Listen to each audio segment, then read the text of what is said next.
Muito bom dia. Chegamos então nessa terça-feira, os mercados já abertos e já subindo. Os Estados Unidos novamente em alta, sendo puxado principalmente pelas ações de tecnologia, mais especificamente a Nvidia, que agora faz parte, já há algum tempo, do clube de trilhão de dólares. Ontem ela subiu mais de 8%, hoje subindo mais de 1%, com a expectativa do balanço que vai soltar amanhã nos Estados Unidos. Além disso, o mercado espera na sexta-feira o simpósio de Jackson Hole. O que é isso?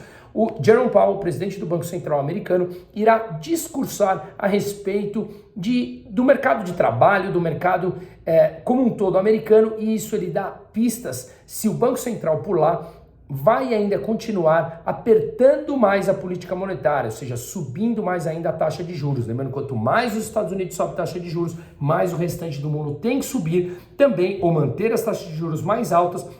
Caso contrário, o dinheiro segue para os Estados Unidos para ganhar aquela rentabilidade com juros mais altos lá, considerado o risco zero no mundo, e aí as moedas dos outros países tendem a desvalorizar e a desvalorização leva à inflação, e uma inflação maior, os países precisam manter taxas de juros mais altas, portanto, a economia mais desacelerada. Então é importante acompanhar isso, o mercado já está nessa expectativa como um todo, e com a ideia de que os Estados Unidos terão que continuar a subir taxa de juros, a rentabilidade dos títulos públicos americanos, com vencimento de 2 anos, ultrapassou 5% ao ano. O título de 10 anos, que é uma proxy para os títulos mundiais, basicamente ontem atingiu a máxima desde 2007, pagando 4,35% ao ano, na expectativa que sim, os Estados Unidos terão que continuar a subir taxa de juros, e um aperto monetário por lá impacta diretamente as taxas de juros, as rendas fixas, as ações, os fluxos de caixa da empresa, ou seja, a vida como um todo em todos os outros países, inclusive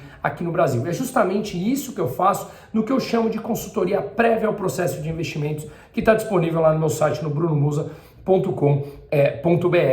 Ao que um evento técnico parece lá distante não nos afetar, afeta diretamente a nossa vida e os nossos fluxos de caixa aqui no Brasil, tá? Pois bem, notícia da China também importante.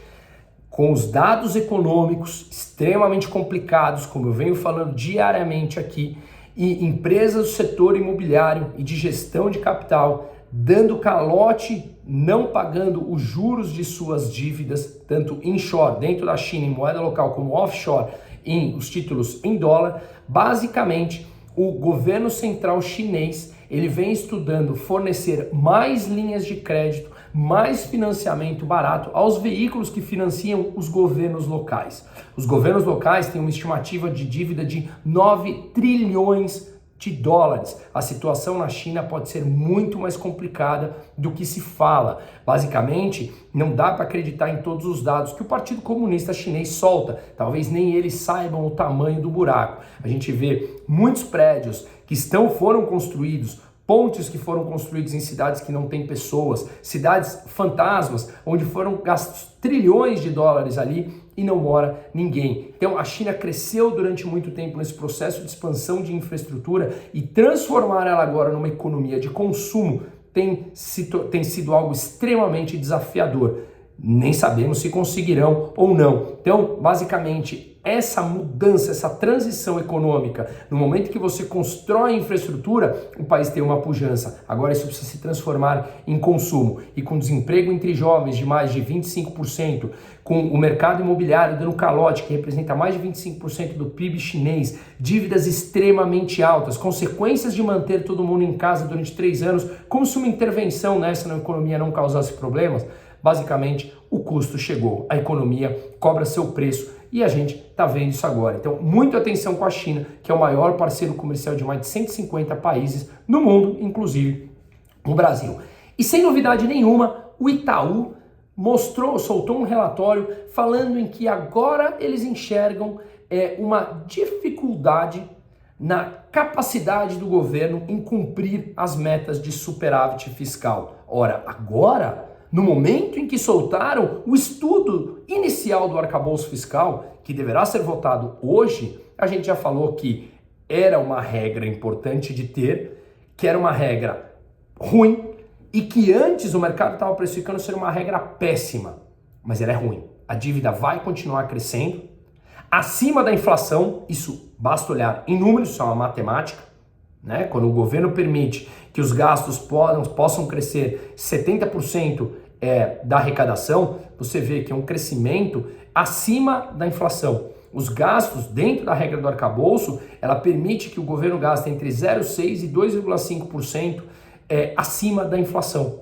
Então, isso já por si só aumenta o endividamento. E o Itaú solta agora um relatório falando que vê dificuldades em cumprir a meta.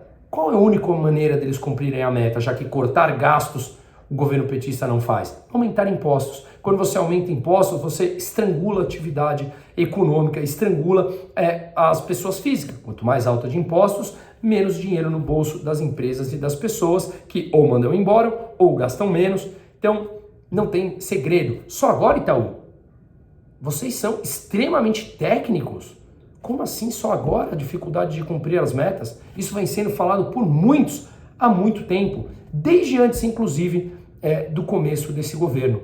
Inclusive, o mesmo Itaú falou que há também, e isso eu concordo 100% com eles, que o Copom, o Comitê de Política Monetária do Banco Central, vai perder a sua credibilidade porque eles estão agora trocando os diretores que passam a ser indicados pelo governo Lula, que prega abertamente que o Banco Central tem que diminuir, baixar a taxa de juros, digamos, forçosamente, ou muito mais rápido do que teria que fazer se o Brasil tivesse condições macroeconômicas para tal. Para você baixar a taxa de juros de forma natural, as contas públicas têm que estar em dia, senão você é um ente mais arriscado. E quando você tem mais risco, cobra-se mais juros para você conseguir captar dinheiro de fora. Se você vai me emprestar dinheiro e eu sou uma pessoa extremamente arriscada, é claro que as taxas de juros que eu preciso pagar para me emprestar dinheiro, se é que me emprestam, serão mais altas. Então, o que ele está falando é que com essa troca da diretoria, que vão vencendo os diretores, esse ano já tem 2, além do Galípolo, que já foi indicado, basicamente o Copom vai perdendo credibilidade porque você vai colocando pessoas ideologicamente alinhadas ao governo e não técnicas. E dessa maneira, lá em outubro de 2024, quando vem acabar o mandato de Roberto Campos Neto, o Lula pode indicar uma pessoa e indicará, obviamente, de sua confiança. E aí, por mais que o Banco Central tenha autonomia legal, se você coloca pessoas ali em que são seus fantoches, isso pode dar uma queda brutal da credibilidade do Copom e, consequentemente, do controle da inflação no país. Então, atenção, sim, a economia continuará crescendo, o Brasil continuará crescendo em endividamento. Sim, no curto prazo, injeção de capital, colocar dinheiro a custo mais baixo no mercado através dos bancos públicos, controle das instituições, como o PT tem feito,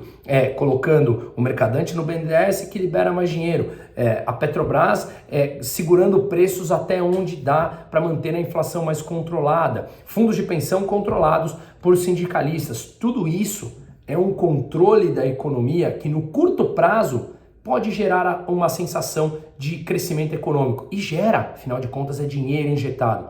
Mas o custo disso chega no médio e no longo prazo. Então, olhemos um pouco mais distante. Olhemos uma janela um pouco maior e nos protejamos. Há oportunidades de investimento no Brasil? Claro. Eu acho que vai ter algum confisco, que isso aqui vira Venezuela, Argentina? Claro que não. Mas, sim, as consequências do endividamento maior a gente já vai pagar no médio e no longo prazo.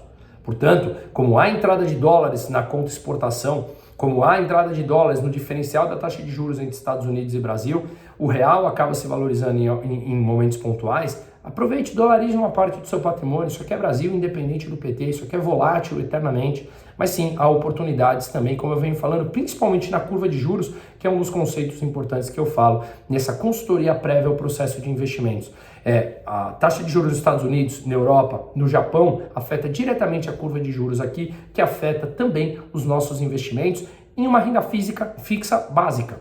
Por mais que a gente ache que renda fixa é sempre seguro. Tem até um livro que chama Renda Fixa Não é Fixa. E é justamente isso que é importante conhecer para você conseguir ter o mínimo de domínio sobre o teu capital. Tá bom? Uma ótima terça-feira para todo mundo e voltamos ao longo do dia.